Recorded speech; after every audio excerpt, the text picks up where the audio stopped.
G'day new starters, welcome back. When I recorded my thought for the week last week, you may recall it was just before I submitted my honours thesis, which I'd written about the impact of shame and how to develop a community that is responsive to the shame that people feel in their lives. Well, as it turns out, I was able to submit my thesis the very next day. I got up very early in the morning, 2 a.m, and spent the entire day writing the final pieces of that thesis so that I could get it submitted that evening, and I had read it and reread it, and once I was satisfied with it, I hit the button and uploaded it to the university website and was done, or so I thought. A couple of days later, I went and checked my university email, which I hadn't done for quite a while, and when I did, I discovered an email from the coordinator for the honours degree, and in that email she was outlining some of the additional components that need to be submitted with the thesis, and pointing out that the theses would not be accepted without those additional components, and I hadn't put any of them on. And so I was instantly hit with a sense of panic and embarrassment, because it was a simple matter of the reality that I hadn't checked, and you would think that any thoughtful person would check what was required of them. And I scrambled through my brain trying to think through reasons why I didn't. The plain and simple fact was I was tired of the thesis, and I had, having never done one before, I thought of it in terms of an essay, and uploaded it in the format of an essay, which was not the way it was supposed to be. And I was overwhelmed once again with a sense of inadequacy, and the truth is with a sense of shame, because I felt like I was being embarrassed to those that would be reading the thesis or reviewing it at least, and I would prove to be inadequate. And it just so happened that right at the time that I found that email, a good friend of mine came into my office, and I explained what had happened to him, and his response was the voice of reason. He said that your thesis isn't due to Friday. There's absolutely no reason at all to consider that you're the first person that's ever done anything like this, and we'll be able to resubmit it. And of course, I contacted the coordinator, who took it down off the university site, and I fixed up what I needed to fix up, and I resubmitted. But there was that moment where I was just desperately frantic, thinking that I had screwed up massively. The biggest issue in that was that sense of mortification, embarrassment, that I had really done it very badly.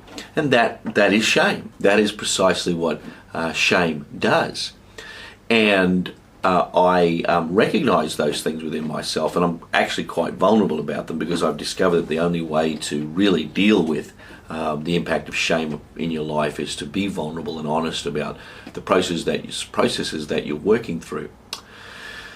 The author that I use as the launching pad for my thesis is a man by the name of Donald Capps, who was a lecturer in pastoral theology in a large university in the US, and his main point was that in order to overcome shame, there needs to be the identification of the need to strengthen one's sense of self, to strengthen how you see yourself in disconnection from what others may think of you, and that is true enough, although I felt like he didn't say enough about how that process could work. But the truth is that a strong sense of self really only comes when we are adequately receiving love into our life. And I'm fascinated by the extent to which the Bible offers genuine responses to the issues of shame. In the 4th chapter of Philippians, Paul is commending the people at Philippi for the gift that they sent him, and he wants to very quickly affirm that he recognizes an act of generosity, even though he felt like he didn't specifically need it himself. And in making the point about his circumstances, he says this in the fourth chapter of Philippians, that no matter what my circumstances are, I have learned the secret of being content.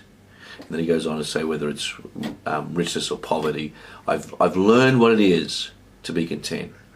I can do all things through Christ who strengthens me. It's a great verse, and often people will use that verse to say, the task that is put before you, God is going to help with the achievement of that task. So don't worry about it. You'll get the job done because God is helping you. But that's not actually the focus of that verse. The verse says that whatever circumstances I find myself in, I will be content with those circumstances because I can do all things through Christ who strengthens me. So I don't think that Paul is saying I can achieve anything.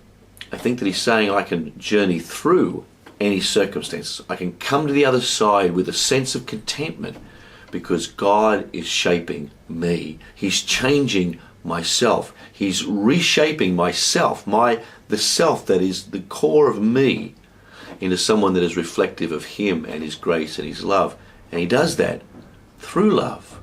And so even as I've passed through this period of time in my life, directly recognizing my own sense of inadequacies and the things that it's impacted, the way that it's impacted on my life, I recognize that the truth is I need to learn more how to be content no matter what the circumstances, whether they are the way that I would like them to be or whether they're not. Because the promise is that regardless of those circumstances, Christ is strengthening me. He's building up my self through his love. And that puts the challenges that are before us this week in a different light. As we walk out into this light, into this week, we get to choose to be content because of what God is doing in our lives. I hope you have a great week.